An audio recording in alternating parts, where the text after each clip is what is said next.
right. Hit us off, G. All right. We are all right, guys. All right. All right. G. Okay. Brought us some presents. So, what are we talking about again?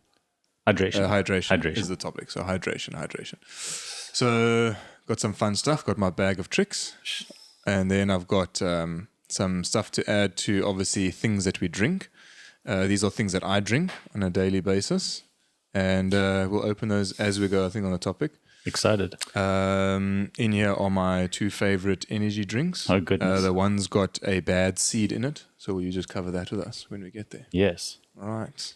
What do you mean by bad seed? Like a retarded child, or?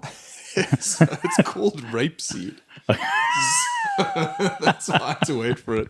Okay, let's just go through it. All right. So in my bag of tricks, my awkward bag of tricks that you highlighted, that this was a kid's bag, That's not a kid's bag. but the rainbow on here with hooker heels doesn't make sense. Spread the All hooker right. heels.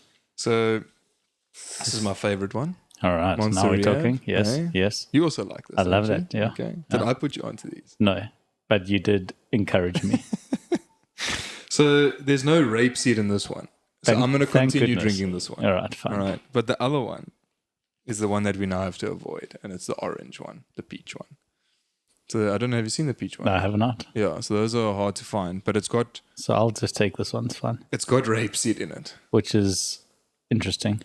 So we obviously don't want to get certain oils in to our body because our body needs to break it down.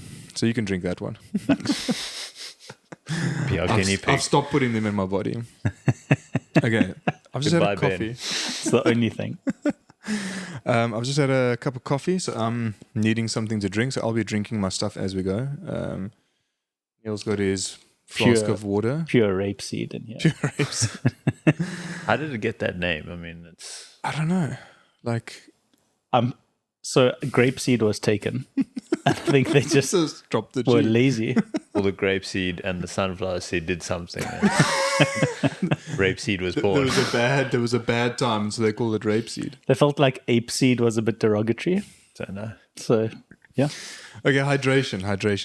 Good. All right. Hydration. So, Benzo, let's kick off with the simple fact that our bodies need water and nothing else. And that's how easy it is in the podcast, basically. True. Yeah. If everyone can just get that from this podcast, I think we're pretty much done. You need water. Why? Well, your body is made of 70% water. If you count water in cells, like your hair contains water, your nails contain tiny bits of water, you're actually 90% water. So that's a lot. I think we can all agree if 90% of you is composed of something that can evaporate, you need to be putting that back in. So we need water. That's why. All cellular functions within your body require water. So, the thing is then, Neil is 100 kgs ish. No, okay, he's 93. I know So at his least exact body weight. 104. I am 80 On a heavy kgs. You are 94. 94. So different people need different amounts of water. And true. that's obviously because we're just different sizes. Yes. We're doing different functions, obviously, through the day. We exercise, we're not exercising. But the main thing is that we need water. So in terms of how much water we need, to what level, if we've got a bunch of people listening to this, like you can say, okay, cool, drink 2 liters of water. But Yes. what is the number that you need to be drinking for the size of your body and all that, just as a safeguard? Or do we just drink to our thirst? So there's quite a lot written about hydration with regards to how much water you should drink per day. Dr. Tim Noakes has his opinions, which he's subsequently changed again. I quite like that about him. He's like not unhappy to admit when he's wrong. But he's saying drink to thirst, all right? Unfortunately, most of the scientific evidence suggests that when you are thirsty, you're already dehydrated. So now I think if we're looking at peak health and peak performance, you should be looking at a little bit more strict criteria that you're drinking towards. And what that looks like is around 240, we can just kind of round that up to 250 milliliters of water per hour for the first 10 hours that you're awake. Right. So essentially a cup of water every hour from the time you wake up to the subsequent 10 hours. Now, that doesn't have to be broken up into those hour blocks. You could glug 1.5 liters in the first hour and then skip the next 2 hours. Sorry, that's 750 mils in the first hour and then skip the next 2 hours. It doesn't matter how you consume it, but for those first 10 hours, you want to be consuming at least 2.5 liters of water. Does that make sense? Why the first 10 hours of after waking? Well, there's very interesting data to suggest that all of our bodily functions work on circadian rhythms, so how we sleep and how we wake. When we sleep and when we wake influences the function of the cell. So all the cells not only function on, water, energy, the presence or absence of disease. They function very strictly according to when you went to bed and when you wake up. Now, the kidneys are exceptionally sensitive to this, and the kidneys are what process water to keep back what you need and excrete what you don't need. And the kidneys are very tightly governed by circadian rhythm. So the kidneys function best in the first 10 hours after waking, which kind of makes sense because when you're going to bed, you don't want your kidneys working overtime because they'll be producing urine and you'll have to get up to pee during the night. So the first 10 hours of your day are essential. And what we want is essentially 1 cup per hour for the first 10 hours. All right, so that's super simple. So if you, in my instance, I wake up and I had a very bad kind of like, I never drink water. So I have to really focus on it. So I go to bed with a cup of water next to my bed. Sipping on it during night, is that advisable or should you not sip on it? So I always go to bed and then I've got my cup ready for the morning with a little bit of salt water in, so my little concoction. Can I sip on that if I'm a little bit thirsty, or should I rather, like in my fasting realm, like I can just not drink it? Like, is that better for my body, or can I have a sip just to wash my mouth? It makes no difference. So if it's going to wake you up sipping throughout the night to go and pee, I would rather you didn't because you're breaking circadian rhythms. But if it's not, if you're able to have a sip, feel good, go back to sleep and not get up to pee, that's perfect. There's no. So I mean, you do that pretty well. So we talk about it quite often of how you woke up last night to go pee and it was irritating because you can't fall asleep. So and you sometimes train in the evening. So now you're playing paddle in the evening. Do you still try and not get that much hydration in before you go to bed? No, it just depends on the need. If I've done something where I've sweated and now I need to replenish something, I'm going to have fluids. Like I'm going to wake up to pee no matter what because that's just what my body does. So it's not very often that I'm going to sleep the whole night through. I also have a glass of water next to my bed, but I don't wake up going, I'm thirsty now, let me drink this water. It's more like, I woke up, I need to have a pee. When I come back, I might have a sip, and it's just literally like wet the mouth sort of thing. Okay, so it's more a comfort thing that you're actually having a sip as well. Yeah. And it's more, the water's mainly there for, the next morning when I wake up, I want to get some hydration as soon as I'm up. So then the glass of water is there for me to have that. And then, so mine's always got some salt in now. So I switched to kind of having as much salt through the day as possible. I'm maybe not eating as many meals as what I used to. So I'm not adding salt to my food. So adding salt to my water throughout the day.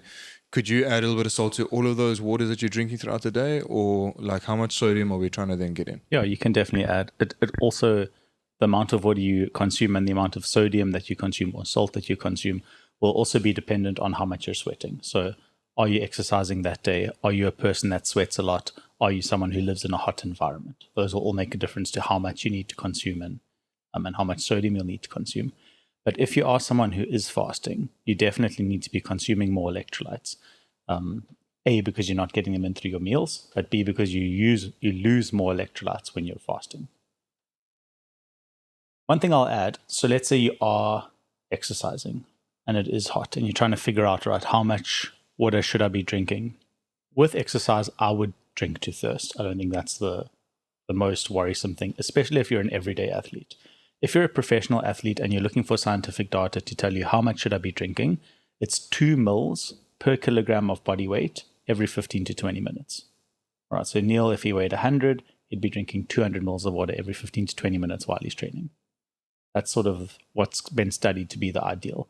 Again, those water sources mixed with electrolytes because you're losing that through your sweat. So is that on top of the 250 mils every hour base? So for the first 10 hours, still hit that. And then if you're training, then you're going to add that little piece in. So let's say you're training in one of those hours, the first 10 hours of your day, you would take that out and block in the water that you've had.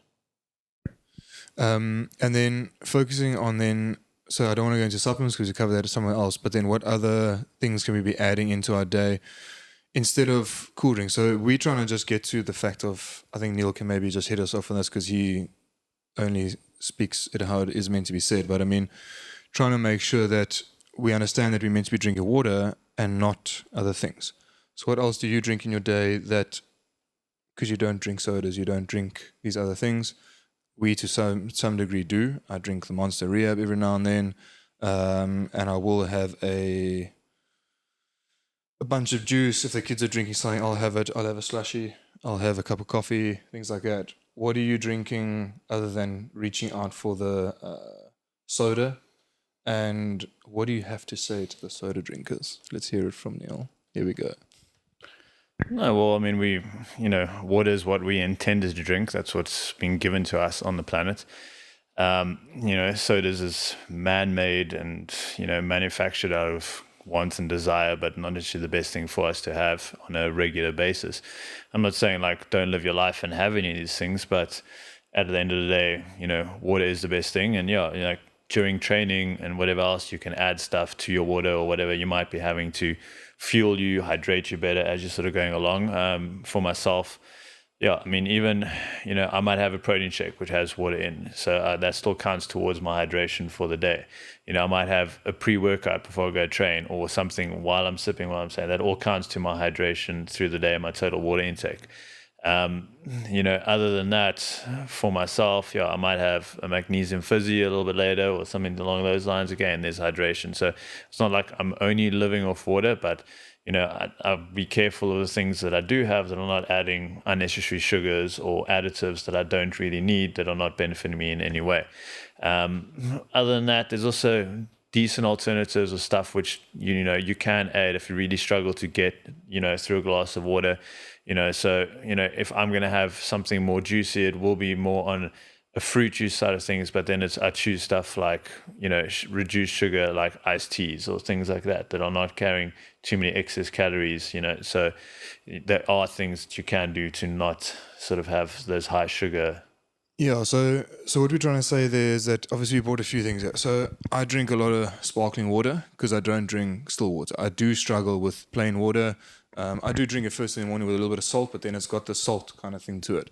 The Revives that we obviously have been using a lot of, that's for someone that does struggle to drink something that is just then salty. So there's a bunch of different flavors there. So there's all these alternatives that you're saying that are better than someone reaching for a sugar-free Coke or this and that. I mean, a thing of Slow Mag like this, I think on the expensive shelf is just over $100. There's 10 fizzies in there. But I think a Coke now is like 12 or 13 Rand. So if you're having a soda a day, which is probably the low end of someone's like bad diet lately, like, okay, cool, I'm getting 300ml Coke in. If you're buying a thing of magnesium fizzy for your kids, you get them to understand what it is. It does taste nice. I mean, I drink them all the time just to actually get something sweet in. But there I'm spending $100. There's 10 of them. That's 10 Rand a little fizzy. I'm not drinking a soda, so I'm putting that in my sparkling water, or it actually does fizz up a bit. So there's something already that someone can replace into a kid's diet that it's tasty, it's got a sweet thing. My daughter, Emily, always asks, if I'm making something at night like water for dinner, can I please have red juice? So I'm like, okay. I break a quarter of it off. It's more the little, she pops it in, it fizzes, it's the action thing, and then she drinks it. But I mean, at the end of the day, she doesn't know otherwise. Like, we haven't got it to our kids where they're drinking sodas, they're drinking things, and we don't have Coke in the fridge. So like, parents need to just be like, cool, don't put it in the fridge. There's alternatives. There's Revives that's tasty. I mean, there's even Woolies waters that are like, don't say that 10 times fast. Woolies waters that are like different flavors, and it's flavored. It's not sucralose, things like that. It's not these things that are actually triggering your brain or your body to do that. So I think why I wanted to have a few things there, especially like the rehabs, what are the non-sweet or the sweeteners doing to your body still that is not beneficial the same as a soda?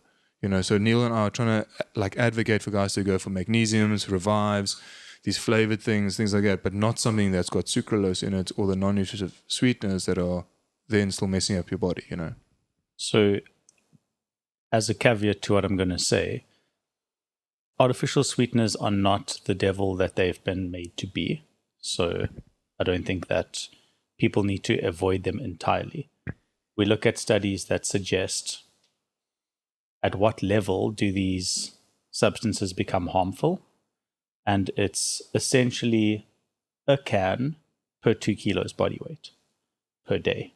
So for Neil to have the negative effects that they've observed in rats, he'd be having 50 cans of diet soda a day. Obviously, you're going to get health problems from drinking that much of any artificial thing.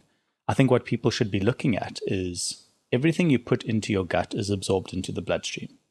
Would you take a Coca-Cola and pop it in a drip and let it go into your bloodstream? Probably not, but you'll happily drink it. But it's the same thing. It's absorbed into the bloodstream. All of these chemicals go into your body, are absorbed into the bloodstream, and do affect everything that the blood touches, which is everything. All right. So that's the first thing to note is things you're putting in your body matter. The quantity of which you're putting them in your body also matters. So you can't say, never drink this is just the worst, blah, blah, blah. But I think if people can reframe things in their mind as this is something that's going into my body, it's the same as if I was putting it in a drip and it's going into my bloodstream. Should I be having 4 or 5 of these a day? Probably not. 1 or 2 a week? Not the end of the world. Okay, so I'd say that. Another thing to say is with regards to the damage that these chemicals cause, obviously there's the big cancer debate. Everyone's worried about cancer. That also is shown at around 50 cans a day. So again, nothing really to worry about there. I think something that you were alluding to is that they support sugar cravings. So because your brain perceives these things as sweet, you're more likely to then crave other sweet things. There are equal studies, or should I say the evidence is equal for both sides. Some people say it actually helps with sugar cravings because now they don't crave sugar because they've had something sweet. Other people say that it does make them crave more things. I think probably it's a genetic variance that causes both of these reactions. And I think you need to be a logical human and say, this is something that makes me want chocolates, so I'm not going to have it. Or this is something that helps me once or twice a week to stay on track, so I think I'm going to have it. So I think it makes complete sense because I can do without the Monster Rehabs. I mean, they're in the fridge at the gym all the time. I used to have quite a few a week, and that was just, okay, cool, I'm having too many. I'm having 1 a day. Now I don't think I've even had one in 2 weeks, maybe even 3 weeks. I bought one for us to drink. I'm probably going to have one today, So by having it, I think for me, and this probably comes down to food supplements as well, or like food groups. If I have something sweet, I do get that craving gone. So rather have something like that than having something that is loaded with sugar or something like that. So at the end of the day, if I'm having one of those, but I'm focused on doing a magnesium fizzy a day, I've got my green juice there, I've got to revive, I know I'm sweating a lot if I'm training, whatever it is, a long session, that I'm getting these things in, I agree. One thing I'll comment on the Monster specifically, because it has a high caffeine content. So this is true of coffee, anything caffeine containing.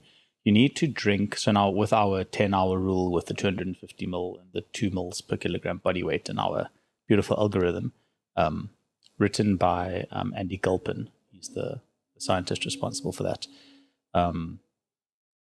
When you drink something containing caffeine, you need to drink twice the amount of water to replenish that. So it's not to say, I drank 1 Monster, let me drink 500 mils of water. It's 1 Monster, 1 liter of water. Okay. So it's a lot that you need to put back because of the caffeine. So caffeine, and then the other thing that I'm trying to teach the kids as well is that if they're drinking juice, that they need to drink a little bit more water because your body's got to now start breaking things down. Is that also true for juice or for carbohydrates then? Yeah. So every gram of carbohydrate is stored with 3 grams of water. So to process a gram of carbohydrates, you need 3 grams of water. So if you are someone who has juice or a higher carbohydrate diet, your carbohydrate needs go up for sure. Okay. All right, man. So let's talk a bit more about like a routine. So you've always got your set routines. So take us through a day of your routine with drinking water and then including just some of your training routines in there. Just like a little bit of a prep thing. If someone's like, okay, cool, I need to, I'm starting to train and I want to follow not something like that, what Neil does, because he's got everything on track, but try and see that, okay, cool, we've got this training routine written down. I've got my daily routine. what's your optimal routine and things that you always remember to do? So I remember to put kind of like water in the fridge. So I've got my 2 liters of water in the fridge, cold, things like that. Take us through just a little bit of your routine. No, well, I think when it's coming down to hydration, it's just making sure that you have something available to you at all times. Also, something that you're going to want to put in your body. So, I don't have a problem drinking water. I do prefer it cold. So, luckily, I spend a lot of time in the gym most day, and there's water coolers around that. I keep a big 5 liter of cold water in the fridge at home.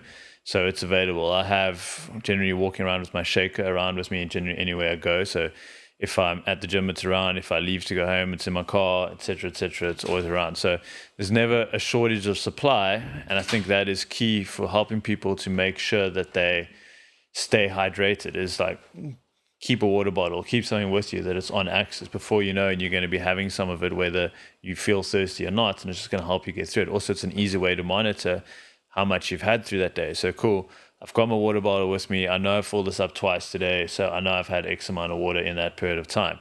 I don't have any crazy routines of like, oh, now I'm going to train, so I need to have more water or whatever the case is. I'm just continually having water throughout the day. Yes, if I'm training and I'm sweating more, I might be having a little bit more during, post as well to replenish, because that's generally when the thirst really kicks in. First thing in the morning, it's get up and I'm going to hydrate myself with a little bit of water because I haven't really drunk anything for the last 7 or 8 hours. So I think just a good habit there to maybe bring on, which I think you've also just in the last couple of years that we've known each other has helped me, is obviously adding the salt to your day when you're sweating. And that's something obviously when we brought the Revive on board and a few other things that we added in. We've got salt at the gym, we've got packets and packets.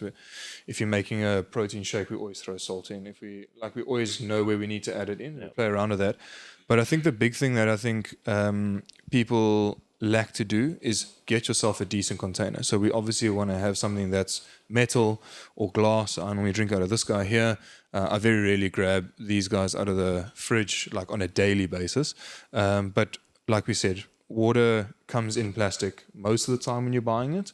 If it's coming out of your tap, we want to avoid that. So let's go from routine and exercise. Let's have a look at now, like, quality of water is obviously important, and how we store it and how we use it every day will obviously matter. So plastics in water, things like that, is obviously a big debate, and obviously it is proven that we don't want plastics, microplastics in our water.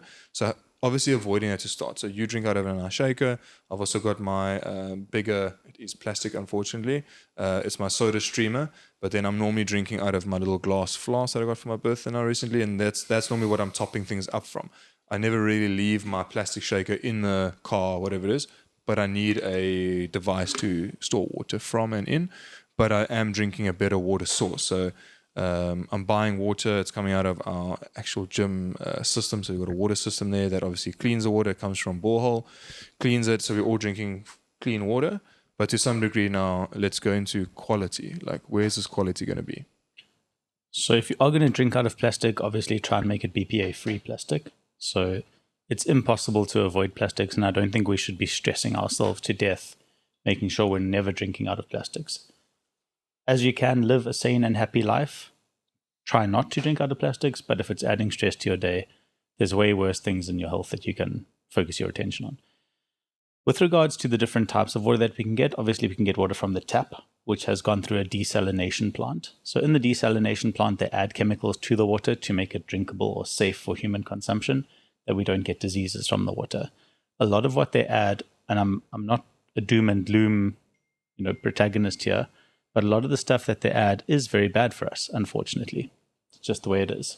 So we need to again look at dose dependency. They are adding things to our water. Does that mean that it's bad for us? We don't know, because we don't know at what dose it becomes bad for us. So the general consensus in science is yes, it is actually really bad for us. I would rather that you are adequately hydrated with tap water than not drinking anything. So if you are someone who maybe you're not affluent enough to afford bottled water, or to go get your water from a reverse osmosis plant or something like that, fine, just drink the tap water. But if you can avoid tap water, I would definitely avoid tap water.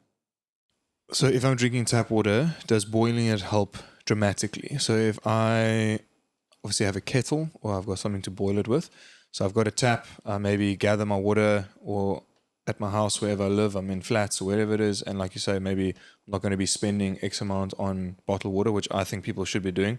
Cut out something else and just go buy proper filtered water. You know, sure. lots of shops. The OKs have these little junctions of water. Yep. Checkers have them. Yep. You can go there with your devices and £1 just fill a them, litre. and it's cheap, man. Yep. So let's get people to do that. Just Yes. go do that. Spend some money on water. Even though you need to make an effort. Does boiling water really help that process now? No. So boiling water, all life forms need water to exist, including little bacteria such as E. coli and Salmonella, which are basically the two things that are majorly responsible for food poisoning. So that can also exist in water. So boiling water will help with that. Technically, the country's desalination process should have it free of those things, or at least at such a low dose that it's not going to matter. So technically, no. But if you go to like poorer areas, we do see that water salination is an issue. For those people, obviously, boiling water will help. So if you're looking at like townships, sure. If you're just the average Joe in a house with a tap, boiling water is not going to take out the chemicals that they've used in the desalination process. So no, it doesn't really help. Okay, so the main thing that we want to try to get to, guys, is try to drink something that has properly cleaned the water. So you're drinking clean water. But Go now, buy your water. if my water is super clean, what am I missing now? Because now I'm drinking clean water, but now I've just got very clean water. I don't have the minerals now, because obviously in cleaning that water, they're taking out mineral content. Yes. So what do we do then? There's different things. So those big tanks you see at the supermarket, that's a machine called a reverse osmosis machine, which basically takes everything out of the water. So you're essentially left with 2 hydrogens and an oxygen molecule. That's it. That's not strictly true, but that's the idea. So now we've lost the micronutrients, or the zinc, magnesium, potassium, sodium, all of those things that you need in your body. So now what happens is all of those ingredients follow a flow gradient. So let's say I've got a lot of zinc, potassium, sodium, all of that stuff in my body, and I drink water that doesn't have that stuff in, it will move from my body to the water, okay, because it wants to even out. It's kind of like when you're dissolving sugar. If you shake a sugar in water, it wants to even out. It dissolves throughout. So think of the sugar in your body as, let's say, the sugar in a little bit of, let's say, a little glass. You've got some sugar in there, right? Now I add pure water. That's concentration of sugar is no longer the highest in the bottom. It's homogeneous throughout, right? So that's what's happening when you're drinking reverse osmosis water, is you're going to lose some minerals to that water, which is not a problem because, like you say, you can just add it back. Generally, the foods that we eat, if we're eating a widely varied diet, will have enough of those things. So it's not like you need to stress about this majorly. However, we do live in a world where foods are not what they used to be. So we do need to start adding things back to our water. This doesn't have to be with every single water that you drink. So most of the water I drink doesn't contain anything. I just drink the reverse osmosis water. But then 2 to 3 times a day, I add salt, a Revive, magnesium, potassium, whatever it is. Yeah, and I think that's super important. I think that's where Neil kind of got me to understand that, hey, dude, you're drinking this water, but add something back into it. So by adding salts, adding these things back in, then guys are always like, oh, but when I'm adding these things back in, so cool, I'm adding salt back in. How is that now going to have a dampener on, let's say, for instance, high blood pressure, or let's say, for instance, any other health issues now? People are now concerned. Okay, cool, but this person's now getting in a bunch of sodium, but now they're worried about their blood pressure. But again, we had this discussion on the way here. It's like, this person's worried about their blood pressure, but they are still eating McDonald's 3 times a week, but now they're worried about a little bit of extra sodium. Like, get the salt in because it's going to be beneficial for your nutrients that your body needs, you know. What do you want to say about that, Neil? No, I just also wanted to clarify that when we say adding salt, we're not talking about just taking white iodized table salt and throwing that into our water. Like, we always heard that a bit, but you know, there's salt that has mineral content and stuff to that. So your pink Himalayan or Saltic sea salt, that type of thing is what you are looking at adding to your water, not just your everyday table salt. And yeah, like Ben said, it's you're adding it for specific reasons to it, and it's not an every drink day. Like, I'm not walking around drinking seawater the whole day through. And that also depends on your environment. Are you training? That type of thing as to how often you're going to be having that sort of thing. But yeah, back to the blood pressure question. So, I mean, we chat about the blood pressure thing is then people go straight to, but what about blood pressure? So I think try and make it as clear as possible for your average person that is now, I mean, we deal with a lot of people, and I want to say 60% of people we deal with are still having a bunch of BS in their diet. And then you're trying to explain to them, and then they're like, oh, but I'm on high blood pressure medication. We spoke about supplements, we spoke about the 5 pillars of health already. So sort that out. Now we're talking about, now that if you sorted that out, you're adding salt into the diet, you know. So just take us through just the safe side of like, okay, cool. Yes, we understand that you might be on blood pressure medication, but you have an end goal of getting off that stuff, and we're adding salt now to your day, you know. Something that someone once said to me, which changed my perspective, because I was also very anti-salt for all of these high blood pressure reasons for a long period of my professional life. And someone once said to me, don't blame salt for what sugar did. You know, you've ended up with kidney function issues and liver function issues and pancreas issues. And now we're blaming salt on high blood pressure. But high blood pressure is caused by a disease state in the body, which is, in the most simple terms, inflammation. The generalized inflammation in the body is what leads to all of these diseases. And sugar is pro-inflammatory. Salt is not. So what they're saying is if you put lots of salt in your diet and then you drink water, like I said, it evens out. So if you've got a salty area on this side, now you're drinking water, the water goes into the blood and that fills the blood volume, which increases the pressure within the blood cells, within the blood vessels, and that makes higher blood pressure. So what I will say is this: if you have healthy kidneys, there's no kidney damage, you've done your bloods with me, everything shows up fine, you can have way more salt than you will ever be able to tolerate before it causes high blood pressure problems. The kidneys are extremely efficient at getting salt out of the body. If you have too much, it's like a sieve. It just falls right through the kidney. It really is. If you have kidney damage and you're not filtering blood and salt the way you would as a normal, healthy human, I can then say, sure, we can look at salt. But as you say, most likely that damage is coming from inflammation from processed foods and drinking things that we shouldn't be drinking. Alcohol is obviously a big thing there. If you've been drinking a lot of alcohol, obviously you want to try and get in more because you're dehydrated. So you actually want to then just be topping up with as much then salt as possible. Yeah, so that goes similar to the caffeine. So if you have one beer, 500 mils, you need a liter of water. Okay. And it's a lot because you kind of don't want to drink anymore because you've had that 500 mils of beer. You know what I mean? So like now we're looking at 500 mils of fluid versus a liter and a half of fluid. It's a lot that you need to put back. So then drinking, so let's just tap on alcohol there. So if you're having a drink in between your drinks, should it be something quite salty? That's a good question. Yes. So alcohol is what we call a diuretic, which means your body tries to get rid of fluids. How it does this is through a hormone called diuretic hormone. And when you process fluids, salt follows passively. So salt follows water. So the more fluid you're losing, the more salt you're losing. So if you're drinking more alcohol, you're losing more fluids, and by extension, losing more salts. It's not the alcohol acting on the salts. It's the alcohol acting on your ability to lose fluid, and salt follows passively. So then again, the best thing to drink is tequila because you normally have salt with that, or a margarita because there's salt in the room. Is that fine?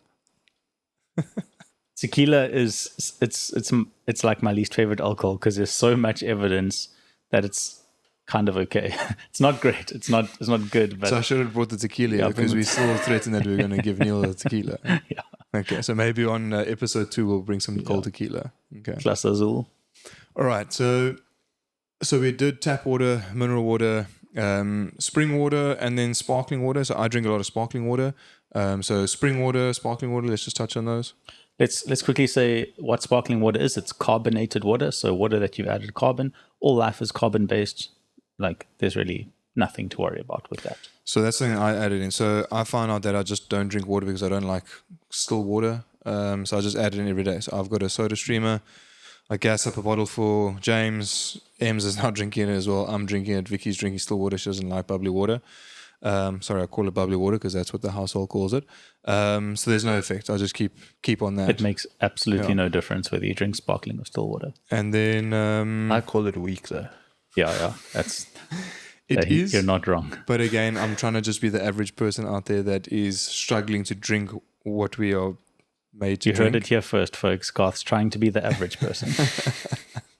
I'm trying to just make sure that everybody else goes, oh, I can relate to that guy, you know.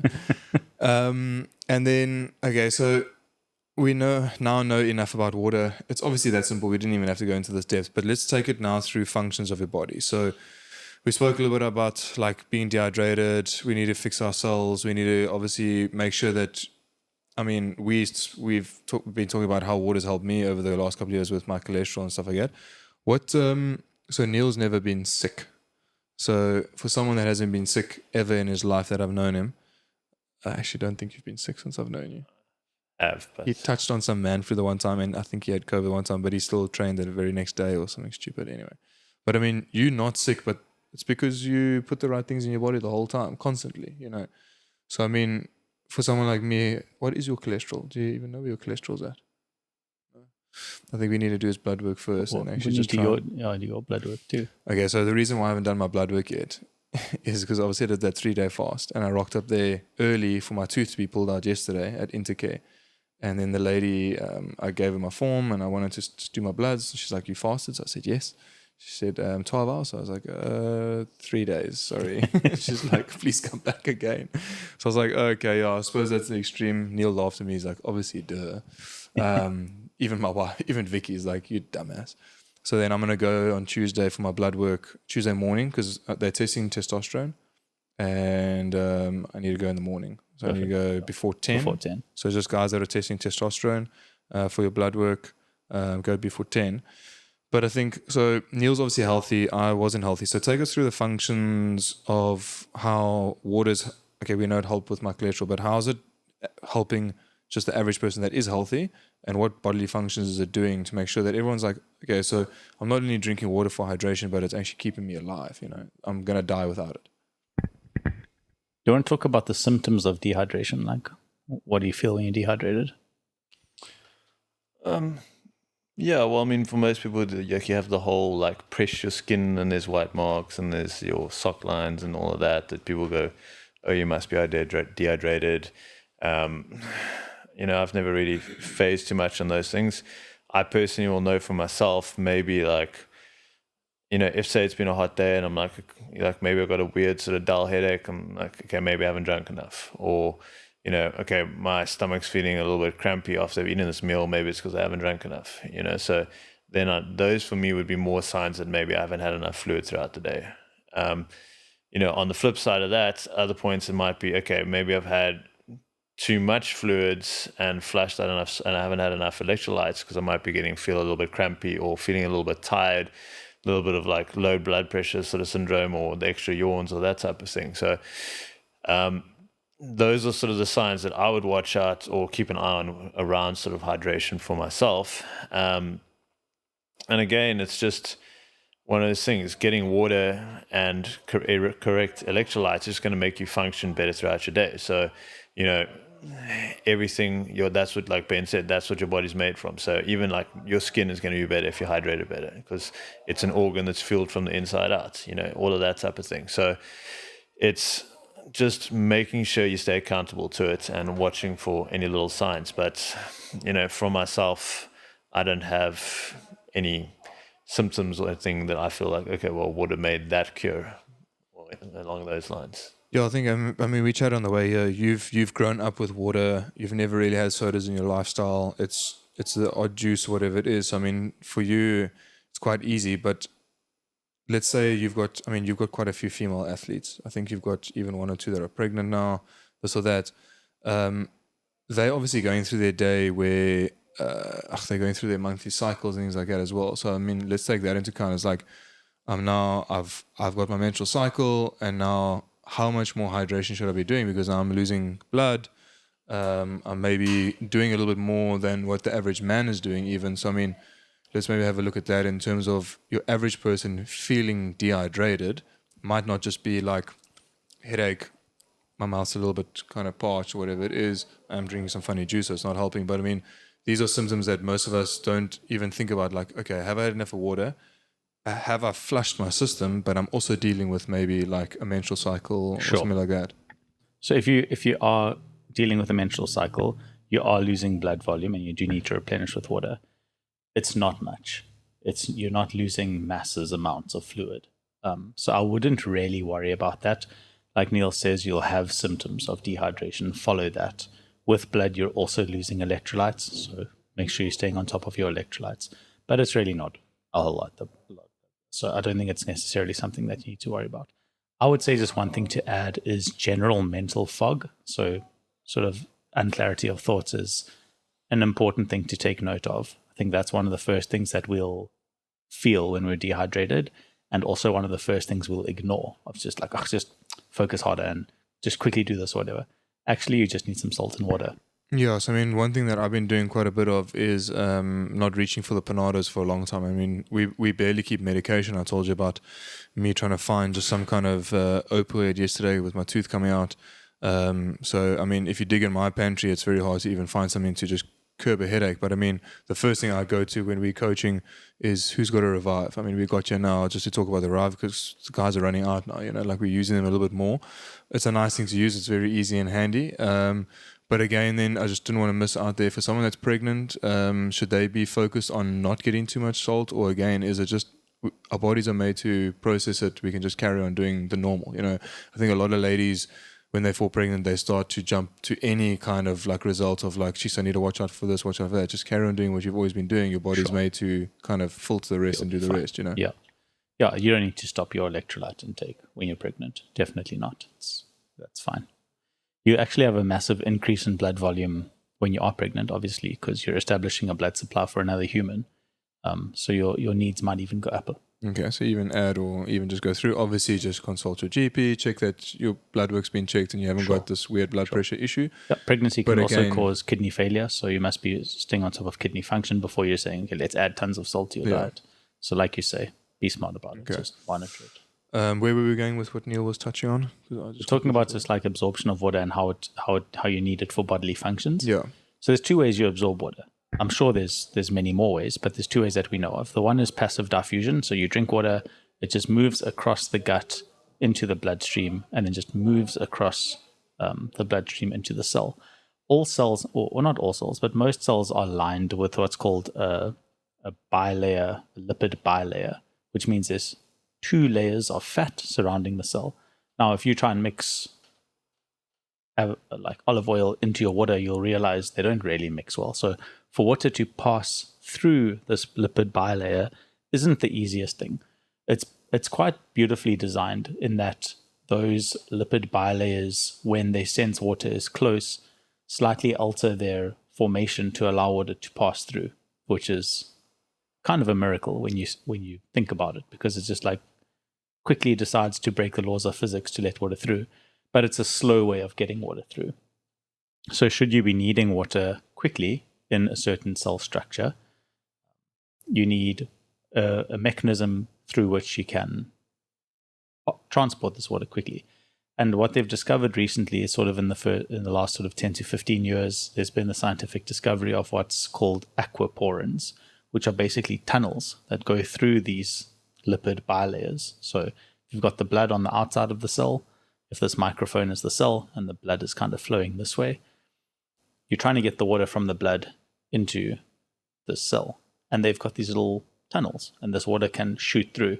And on the inside of the tunnels, what they found is that the environment is highly hydrophobic, as in it doesn't want to mix with water, which is a good thing because that accelerates the water through. At the rate of 1 million H2Os a second per canal, which is like, it's like, I want to repeat that because it's kind of difficult to wrap your head around this. So if you've got this channel trying to get water, one water molecule into the cell, this tiny little, what they call an aquaporin, is able to transport 1 million H2Os per second into the cell. So it's an extremely rapid way of getting water into the cell. So we are very good at absorbing water into the structures that we need to. For example, we need to absorb water quickly through the gut, that we don't just poop it all out. You know what I mean? It has to be a quick process. So we have a lot of aquaporins in the gut. So those are the two ways that we know of that we're absorbing water. What is water used for? Essentially, all chemical processes in the body, or should I say biochemical processes, use water. and all of them produce toxins. So any process you have will require water to do, and it will also produce a byproduct of toxins, and we need to clear those toxins out. Those toxins need to be transported with water in the blood to the kidneys to be excreted, or in the blood with water. The sort of water part of the blood we call plasma goes to the liver for detoxification. But even the liver will detoxify it to a form that can then go to the kidneys and get peed out. So now that we know that if we don't get water, we will not be able to function at all. At all. How does that affect like the brain function as well? Because obviously we get foggy brain and things like that. So Yeah. how is that helping our brain as well? Because obviously we need to make sure that yes, okay, we need to just have all those toxins things. Is it the same thing in the brain? What's the process there in the brain? It's very similar. So the brain is made up of water and fat essentially, but it requires water to function. When you are 2% dehydrated, brain function will decrease. So it's crazy. Like, you don't need to be very dehydrated for brain function to decrease.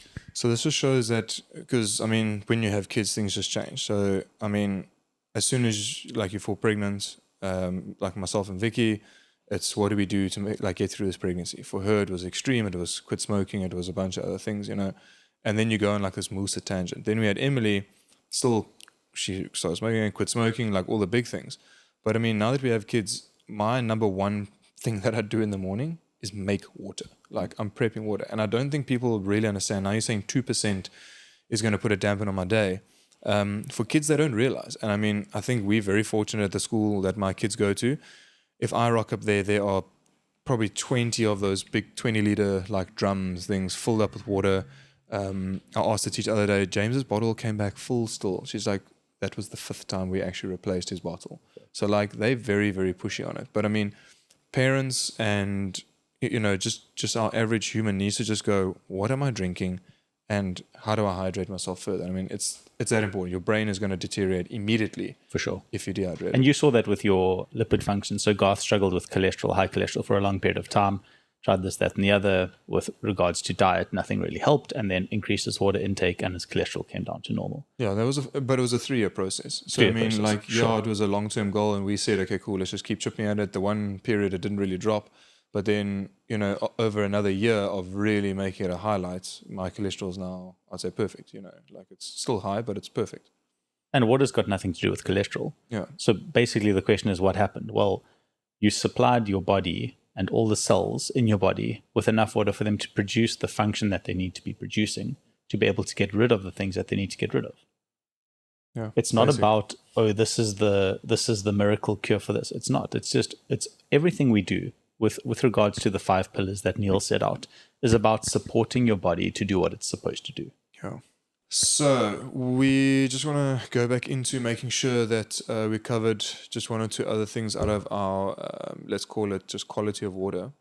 So just take us quickly through the fluoride, and just one last thing that we need to just watch out for, let's call it dirty tap water. So like we spoke about, water goes through a desalination process, and this is all government controlled, and it's all specific to the country. Not all countries are the same. They are generally quite similar. One of the things that we find that is being added to tap water is fluoride, which there's a lot to debate on this. Is it healthy for your teeth? Is it bad for your brain? Blah, blah, blah. Again, it's dose dependent, so it depends on the dose. Do we know how much is going into our tap water? No, we just drink tap water. It seems like it's extremely bad for you, even in the doses that we're getting in our tap water. So that is something worth being careful of. It heavily detracts from brain function. So fluoride keeps you pretty docile and unable to think clearly. Has other health issues, a lot of other health issues. So definitely worth something keeping in mind when you're looking at spending 1 rand a litre at getting reverse osmosis water. Okay, yeah. So that's just the final topic. Like, there's so many things that we need to just be careful of tap water. Spend the 1 rand and just get that. Just a question from me is, so when I started listening to all these fluoride things, can I still keep brushing my teeth with Colgate, Aquafresh, things like that, or should I've moved to a herbal toothpaste, which has got less in, but I'm also just trying to get the kids to understand that brushing your teeth every day is good. So do we need to be worried about that fluoride in those toothpastes, or? So it seems like no. Andrew Huberman released a podcast last week on oral health. Highly recommend everyone goes and listens to that. The evidence seems to be that fluoride in the toothpaste is fine. Doesn't seem to neither here nor there. If you are concerned for any issues from your toothpaste, you can rinse your mouth with xylitol in water. So put xylitol in a bit of water, dissolve it, rinse your mouth out with that, spit it out. And that seems to regulate all the acidities.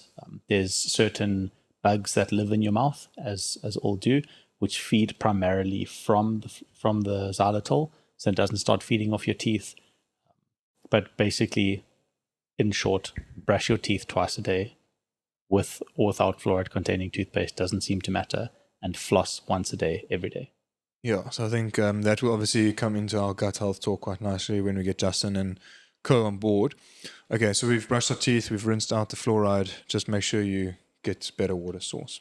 One thing let's maybe quickly talk about is alkaline water. This is quite a hot topic. Everyone loves, I have inflammation because my acidity in my body is too high. We hear this all the time. And I literally... You want to throw up in your mouth when you hear that? I think I do, actually. I think it's more than a want. I think it happens. Your body's going to balance itself out no matter what you're putting in. So I think we covered this in the last one. I think he covered this quite... I don't think so. Your body... Okay. It's probably just a discussion that you and I had. Let's just You quickly dehydrated, Gast. You have some brain fog there. Sorry, yeah. Second cup of coffee. Second cup of coffee, yeah. But so yeah, I mean, just... your body is very tightly regulated with the acidity of the environments within your body. Depending on what textbook you're reading, it's anywhere between 7.35 and 7.45 the pH of the body. And it keeps it within that bracket. The kidneys does an amazing job of keeping it in there. You're drinking a pH 8 water, or pH 8, I've even seen some pH 9 waters, which are very alkaline. So the higher the number, the more alkaline, the lower the number, the more acidic. If you're drinking higher alkaline waters, people are saying, it brings down the acidity of my body, and this is just so wonderful, and I'm healthier. That's not true at all. Okay, your body will regulate itself. That's not to say that it's a waste of money. The aquaporins in the gut are more responsive to high alkaline water. So if you are behind on water and you drink a higher alkaline water, it's better absorbed, more quickly and more efficiently absorbed to where it needs to go. So you will get more hydrated more quickly. So if you're like an elite long distance athlete, or maybe someone who's prone to headaches or whatever it is, and you need to be getting hydrated quickly, salt and a high pH water is actually super beneficial. So it's actually a wonderful thing, but not for the reasons that it's been promoted. It's just like by chance, it is actually a good thing. So I was in Checkers, and there is a brand of water I can't even remember, but it's 34 Rand, and there's a whole kissy of it, and it's still there. No one's buying it. Is that like a high pH water, or like what is that? I haven't even picked it out. I'll actually just try to get a photo and add it on the podcast, and maybe we can have guys comment on it. But no, yeah. So those are just imported waters. So there's spring waters like Evian water. Is it Peregrino water? It's just ridiculous. So I thought they made an error on the pricing. I was like, it can't be. So I have tried them, and they actually taste pretty bad. Because they have a high TDS. So TDS is total dissolved solutes. So that's how many minerals are in the water. And the higher the TDS, the more you taste it. And you grow up expecting a taste, and that's what you find delicious. Like, for example, if I go to a restaurant and I order mutton and it comes rare, I really don't enjoy it. I grew up eating like mutton roast that was like heavily cooked. It was dry, but then you add the gravy. Like, that's what I find delicious.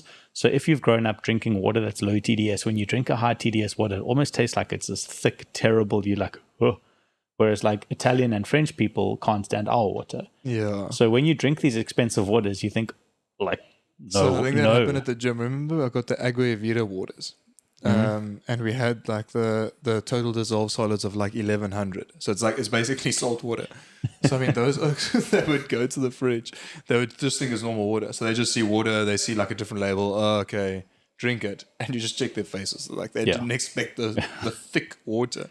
And I mean, I've got to watch out for that. If I go buy water because we run out, or I forgot to bring home, or whatever it was from the thing, there's certain brands that are like thick water.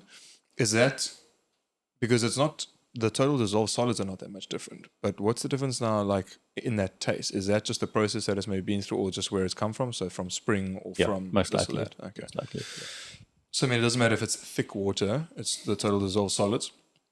And again, that's not bad. Like a lot of guys that are running things like that, they want to get that in a little bit more. Everyone should be getting in more TDS. TDS is not necessarily higher sodium. So TDS is basically like the minerals of the water. So let's say you got a spring water, or let's call it mineral water that you've got from the mountains. The distance it takes from where it comes out of the spring to where it's collected matters, because it collects minerals from the rocks that it runs through along the way. So somewhere that's come really far through like the rocks and the glaciers has picked up all. It's obviously more expensive, but that's good for you. So we've got that spring in Cape Town. Is that also? Do you know anything about that? There's a spring in Cape Town we spoke about on the way here. Is that like? I think it's underground water. Let's find out about that. Highly possible. Yeah, I thought you might know about that. All right, so let's just cover then potassium. Quickly before we go, does the reverse also matter? Like obviously you spoke about alkalinity, but obviously it can also be acidic. Acidity doesn't help at all. So obviously you want to avoid that as much as possible. So it's also important to then to take a note of where your water's pH balance is, because I have heard of some stories where some bottled water actually has a fairly acidic sort of ratio to it. Yeah. So acidity is bad for your teeth, bad for your gut health, bad. It's essentially what Coke is. It's low pH. It's high acidity. So if you're drinking too many sodas, you basically... But you must put a dirty coin in a Coke and see what happens. That thing comes out prime. Well, I mean, I use Coke, so just to, like around the gym, I use it to clean the bars. So our bars, obviously, like in the grit or in the... Geez, I'm an engineer and I forgot the thing. Knurling. In the knurling, thank you, sir. It's that coffee, I'm telling you, I'm going to drink the thing. So in that, Pat mixes Coke and he takes the brush. Yep. And that rust, that dead blood, the dead skin, all that just comes right out of there. Then he takes the rust on the end because the collars always get rusty. Yeah. And I mean, it's the perfect thing. So guys, but you got Coke in the fridge. Well, I'm not drinking it. Yeah. I'm actually cleaning the rust off of my bars once a week. Yeah. So, I mean, it's crazy. Like, guys must just get off the sodas. Okay. We're going to wrap up real soon. Maybe like 10 odd more minutes. I've got a patient coming in. Yeah. So I mean, cover some more things. So I just want to give guys like a little bit of intro on what I do. So my salt prep, I take a little jar, honey jar, and I chuck this much proper salt in. So salty salt or pink salt, whatever I've got at home. Boiling water, and then I let that dilute, and I take a tablespoon of that and I throw it into my mixtures. It's going to be a little bit better than trying to like grind your water in. Like, so try to do the salt prep. And then I think just the whole Revive thing. So I mean, it's a very good product. There's obviously a couple other things like a Rehydrate that's got not as much kind of potassium and magnesium. So I mean, rather lean onto the Revives than a Revive is it's an amazing product. I have no stake in the company. There was a time where I was potentially going to, and my life was just unfortunately too busy, but I really believe in the product. It's a fantastic product. It's well developed. It's well thought through. It's not cheap, but I really do think it's money well spent. I drink Revive every single day. Yeah, I mean, I don't spend that much money every day, but I mean, I buy a box a month, and it lasts me about 2 months because I'm not having it every day because I'm having more magnesiums and I am adding salt into my other drinks.